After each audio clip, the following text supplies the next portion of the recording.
Prosseguindo no estudo de História da Igreja, estamos no livro 3. Vamos agora ao capítulo 1 do livro didático. Estamos na página 7. O capítulo 1 diz: os pagãos dominam o papado. Número 1. A fusão da Igreja Católica com a religião celta. A aproximação da religião católica, considerando a católica de Roma, católica do Oriente, católica ariana, e a autoridade civil, todas mantiveram forte aproximação com os imperadores e sendo controlada por estes. Todas essas igrejas, né? A Igreja do Oriente teve o apoio do Império do Oriente, mas em determinados momentos também ele apoiava a católica ariana, ok? Em outros momentos apoiava a católica romana. Bom, eu coloquei aí uma citação, né, de um artigo que ele trata sobre a religião católica e a religião celta. A religião celta, lembrando que ela é um dos piores, se não o pior tipo de espiritismo que já existiu na história da humanidade. A religião celta, ela sacrificava pessoas naturalmente aos seus deuses, eles adoravam a natureza, ok? Então veja o que esse artigo diz. Ele diz: a igreja de base romana havia se configurado como uma instituição fortemente baseada em espaços urbanos, ou seja, nas cidades, né? Sempre mantendo em regiões mais afastadas de grandes cidades uma menor ação catequética, o que daria margem para a sobrevivência de muitas crenças e práticas religiosas por parte de povos pouco atingidos pela mensagem cristã. Entre essas crenças, não está na visão do autor do artigo, né? Mas entre essas crenças está o que eu vou chamar de anabatismo, né? Ou a verdadeira igreja de Jesus, ok? Porque a verdadeira igreja de Jesus tinha que estar escondida. E como? Ela tinha que viver escondida no campo, longe das cidades, em montanhas. Porque se a igreja católica encontrasse, eles seriam queimados. Nós vamos ver a história aí de irmãos sendo enterrados vivos pela igreja católica, uma coisa horrível. O comentário prossegue: sem o apoio do Estado romano, a atividade eclesiástica teve de buscar outros meios de expansão, o que faria através de muitas iniciativas missionárias, que teriam como alvo os povos naquele momento menos abastecidos da presença cristã. É nesse contexto que as afastadas terras singulares da Irlanda e outros pontos ao norte da Grã-Bretanha são apresentados as ideias propostas por Jesus. O resultado dessa conversão vagarosa, já que não se podia mais contar com a força avassaladora do Estado, como aconteceu em outras partes da Europa, foi um cristianismo singular, repleto de conceitos místicos, já admitidos pelos povos de origem celta, que compunham a maioria das tribos que viviam naquela região. Então você veja, um dos símbolos é esse que eu citei para vocês, aquela cruz católica com o sol, com o símbolo de Odin. Era uma religião misturada. Era uma religião misturada com a religião dos persas, que tinha a figura de Mitra, né? E se você procurar na internet até hoje, todas as arquidioceses da Igreja Católica aqui no Rio de Janeiro, pode procurar. Todas elas são dedicadas a essa divindade Mitra. Tanto que você vai encontrar Arquidiocese Mitra. Basta você pesquisar no YouTube, no Google, tá bom? Arquidiocese Mitra. Você vai encontrar que as arquidioceses são todas dedicadas a essa divindade. Então, é enganado quem quer. O comentário prossegue: uma interessante contingência cultural favoreceu o estabelecimento do catolicismo naquela parte do continente. É que o sistema de organização em dioceses tradicional da cultura da igreja viria a ser bem aceito pelos grupos celtas que se cristianizavam. Apesar de não existirem em seus agrupamentos grandes cidades como havia no continente, o que inviabilizava o estabelecimento de grandes dioceses, seduziria o temperamento celta, o caráter monárquico das instituições católicas. A ideia de religiosos agrupados em torno de um líder, um abade, entendido como uma espécie de pai adotivo, era bastante conforme a certos costumes celtas, o que permitiu um florescimento relativamente rápido de núcleos católicos, principalmente na Irlanda e no sul do país de Gales. Então, olha, os reis, eles não conseguiam controlar a religião pagã. Por quê? Porque a religião pagã era controlada por sacerdotes das famílias, né, entre aqueles pagãos. Era só uma família de sacerdote ou duas, uma família específica que controlava o culto. Quando a Igreja Católica chega lá naquela região e é falado para os reis dos bárbaros, dos pagãos, olha, você vai poder determinar quem será o responsável por essa diocese. Aí o rei gostava disso, olha, então agora o culto, a religião, ela vai ter como ser controlada. Então os próprios reis, eles gostavam dessa situação, né? E claro, havia também a questão ruim, que a religião dos celtas exigia que os reis apresentassem sempre algum ser humano, algum homem, né? Homem ou mulher, para ser sacrificado aos deuses. E isso era ruim. Então o catolicismo acabou trazendo essas vantagens também para eles, né? Mas principalmente a opção de controlar, porque se você controlava a religião, você controlava até a parte financeira das ofertas. Tá bom? O artigo prossegue. A prerrogativa de acatar a liderança dos líderes religiosos levaria a uma interessante diversidade de crenças e práticas religiosas entre os vários núcleos cristãos, já que desfrutavam do direito de estabelecer cultos e liturgias. Isso permitiria a presença de práticas místicas, olha só, originárias de tempos muito anteriores à chegada da mensagem da Igreja, o que incluía a sobrevivência de referências da antiga mitologia celta e principalmente da tradicional religiosidade dos bardos e dos druidas, figuras sempre muito prestigiadas no mundo celta. Então, quem eram os druidas? Os druidas eram os sacerdotes celtas, tá ok? E os bardos? Os bardos eram pessoas ligadas à religião dos druidas, só que eles cuidavam da música, tá bom? Que eles entoavam as suas divindades, eram os bardos. Então observe, esse artigo, ele não é um artigo escrito por cristãos, ele é um artigo escrito por historiadores. Por isso que eu gosto de colocar o artigo na íntegra, para vocês poderem ver. Ele é um artigo escrito por historiadores, ok? E da história existe um consenso. Todos sabem que a Igreja Católica, ela sempre viveu uma ligação com o paganismo. Ela nasceu pagã. Tanto que Constantino, ele foi o primeiro pontífice máximo, ou seja, a primeira ponte entre Deus, o Deus dos católicos e os católicos. E ele continuou sendo o pontífice máximo entre os pagãos e as divindades pagãs. Isso é inaceitável.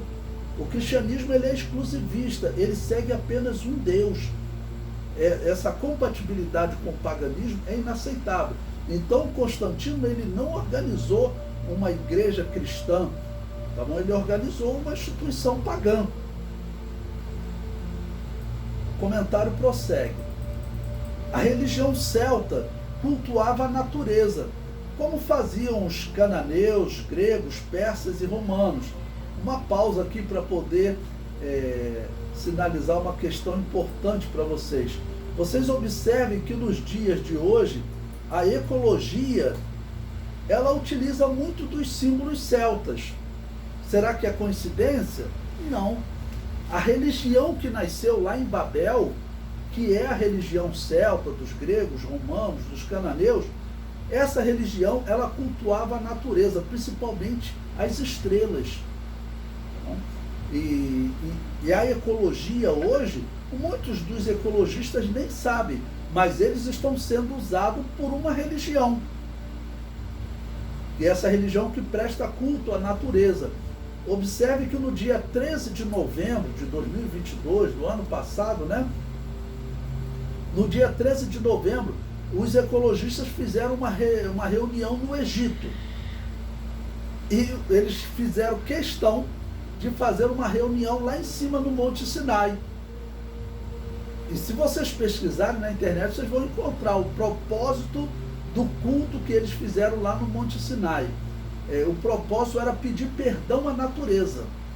Que negócio é esse de pedir perdão à natureza? Na verdade é um culto à natureza.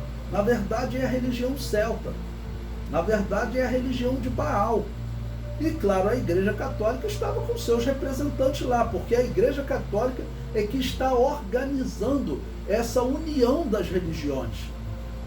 E infelizmente vocês sabem que tem pastores da Assembleia de Deus participando. Católicos e protestantes estão participando normalmente. Agora, infelizmente, até pastores da Assembleia de Deus estão participando. O comentário prossegue. No contato com a religião celta, eu estava lendo, a religião celta cultuava a natureza como faziam os cananeus, gregos, persas e romanos. No mundo celta, a Igreja Católica se encontrou com a mesma religião que fora fundada em Babel e que dominara todo o mundo antigo, com a qual ela se fundiu nos dias de Constantino. Então a Igreja Católica, ela foi aquela religião pagã que dominava o Império Romano, ela foi organizada, okay, com nomes de cristãos, com nomes da Bíblia, mas com aquele culto antigo. Tanto que essa igreja que Constantino organizou, ela já pregava o purgatório, que é a purificação da alma após a morte. Essa é uma doutrina pagã. Cristão nunca pregou isso. O comentário prossegue. No contato com a religião celta, surgiu uma nova igreja, a Igreja Católica Celta. A quinta na sequência, né? Igreja Católica Romana, Católica Ortodoxa, Católica Ariana e Católica Copta. Agora também a Igreja Católica Celta. Essa Igreja Católica Celta, irmãos, ela se aprofundou ainda mais no paganismo. O comentário prossegue. A Igreja Católica Copta assumiu diversas influências do antigo culto egípcio, um paganismo completo. A Igreja Católica Copta, ela é 100% pagã, ok? Ela assumiu mesmo a condição de levar para dentro do catolicismo deles o culto dos faraós do Egito Antigo. Prosseguindo. As mudanças que ocorrerão no mundo, neste período que estudaremos, farão a Igreja Católica descobrir mais uma filha, a Igreja Católica Albingense, uma igreja que misturava catolicismo com misticismo grego. Uma pausa aqui para explicar a vocês. E uma das características dessa igreja, que nós estudaremos em breve, a Igreja Católica vai perseguir essa igreja, ok? Fazendo guerra a essa igreja. O que ela vai fazer? Ela vai fazer guerra também. Os albigenses vão responder com guerra. enquanto os anabatistas, eles não respondiam com guerra, eles fugiam. O comentário prossegue. Todos os ramos da Igreja Católica eram envolvidos com misticismo, mas havia um misticismo que era proibido, o misticismo dos albigenses. A Igreja Católica vai organizar uma cruzada contra essa corrente católica, né? Enquanto ela está fazendo guerra contra os muçulmanos, lá nas chamadas guerras santas ou cruzadas, né? Ela também vai estar fazendo guerra a outros grupos que estejam vivendo e atuando na Europa. Entre eles serão esses albigenses que nós veremos. Prosseguindo na leitura,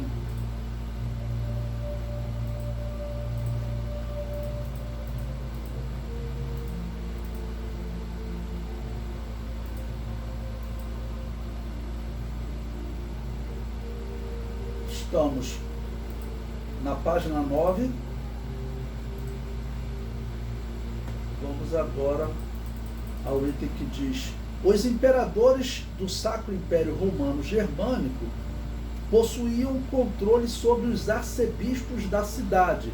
Atenção para esse ponto aqui, porque esse controle é que determinava o controle que eles tinham sobre o Papa. Porque, claro, são os arcebispos que escolhem o Papa, né? Ok? O comentário prossegue. Morrendo algum arcebispo, ou precisando substituir por qualquer outro motivo, era de incumbência do imperador determinar quem seria o novo arcebispo. Bom, então, o que acontece com isso? Se ele escolhia o arcebispo, o mundo político, vocês sabem como é, né? Ele sempre escolhe pessoas, como diz a gíria aqui no Brasil, que seja seu fechamento. Então, eles escolhiam os arcebispos, e esses arcebispos queriam escolher o Papa. Então, o imperador falava com os arcebispos: você tem que escolher o Papa tal, que seria um Papa também da política do imperador. O comentário prossegue. A escolha do arcebispo era a garantia que o imperador teria controle sobre a igreja naquela região, e normalmente colocava um político que fosse simpático à sua causa, ou seja, era um aliado político. Nós estamos falando aqui de Igreja Católica. A Igreja Católica é uma instituição política, político-religiosa, porque ela usa também a religião, mas em primeiro lugar ela é política. Prosseguindo. Não há dúvida que estamos falando de uma instituição político-religiosa. Também existirão reis e imperadores que não buscarão essa influência política e permitirão que os arcebispos sejam escolhidos pelo Papa. Ou seja, teve alguns imperadores que eles queriam controlar o Papa, mas teve imperadores que eles, de alguma maneira, eles tinham uma fé no Papa. Então, eles deixavam os arcebispos escolherem o Papa a critério deles. Prosseguindo na leitura. Esses arcebispos vão enriquecer a ponto de, em alguns países, como a Alemanha, os arcebispos serem mais ricos que o rei. Por que eles enriqueciam tanto? Bom, toda aquela história católica que eles pegaram do paganismo, a doutrina do purgatório, essa doutrina, ela dava muita autoridade à religião pagã, agora à religião católica, ok? Porque muitas pessoas, elas eram sepultadas no terreno da Igreja Católica, porque a Igreja Católica falava: olha, se você for enterrado aqui nessa terra santa, você vai passar poucos segundos no purgatório. Então tinham pessoas que eles pagavam um valor altíssimo para eles serem enterrados lá na terra católica. E vocês sabem que nesse período a Igreja Católica era a grande detentora de terra no mundo. Então isso trazia muita riqueza, porque quantos era para ser enterrado naquele lugar santo, entre aspas, né? Então tinham pessoas que doavam fazendas, e a Igreja Católica ia ganhando mais terra. E quando ganhava uma fazenda, todo mundo que estava plantando, né, naquela região, porque dentro de uma fazenda tinha muitas pessoas plantando, e ali eles pagavam imposto ao dono daquela terra, que era um conde, uma autoridade, né? Agora passa a ser os arcebispos. Os arcebispos que eram donos de terra iam ganhando terra, e todo pobre que vinha plantar na sua terra, ele tinha que pagar o seu imposto. Então os arcebispos enriqueceram tanto que diz a história que teve arcebispo de ser mais rico que o rei.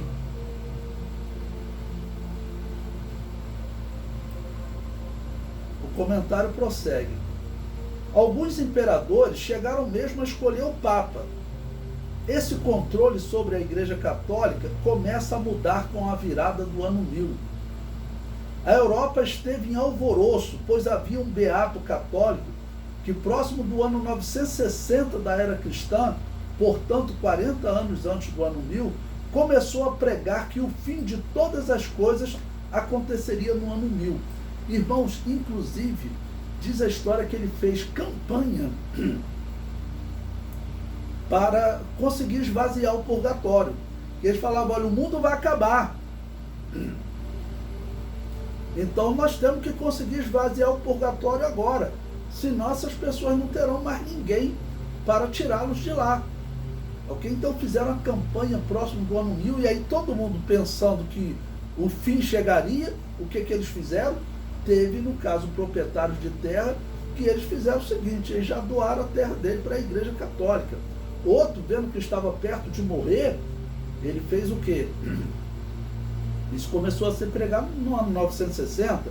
Ele falou o seguinte, olha, eu estou perto de morrer, então eu tenho 3 filhos, eu vou dividir as minhas terras em 4 partes, 3 ficam com os meus filhos e uma vai ficar com a Igreja Católica.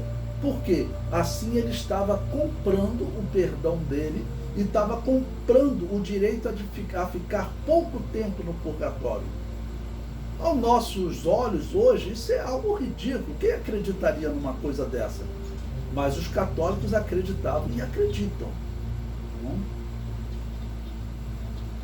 O comentário prossegue. Os imperadores pagãos viram na Igreja Católica o mesmo que vira Constantino, uma religião que pode ser controlada pelos imperadores. Na religião pagã, a religião era de controle reservado das famílias dos sacerdotes.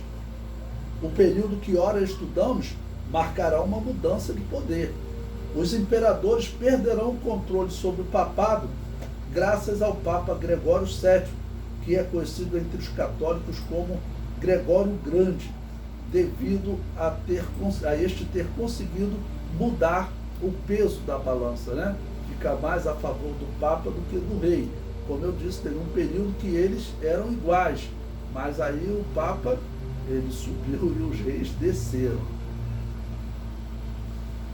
A Igreja Católica é uma instituição política religiosa, a história comprova, não há como argumentar o contrário. Uma pergunta que alguns me fazem é, existia nesse período, e talvez existam pessoas sinceras dentro da Igreja Católica?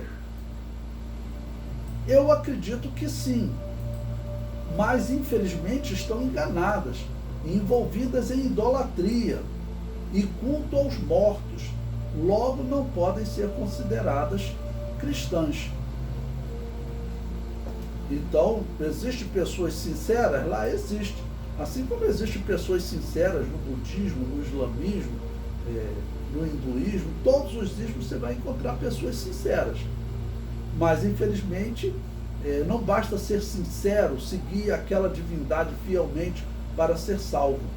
É necessário também você seguir, ser fiel à verdadeira doutrina. Ok?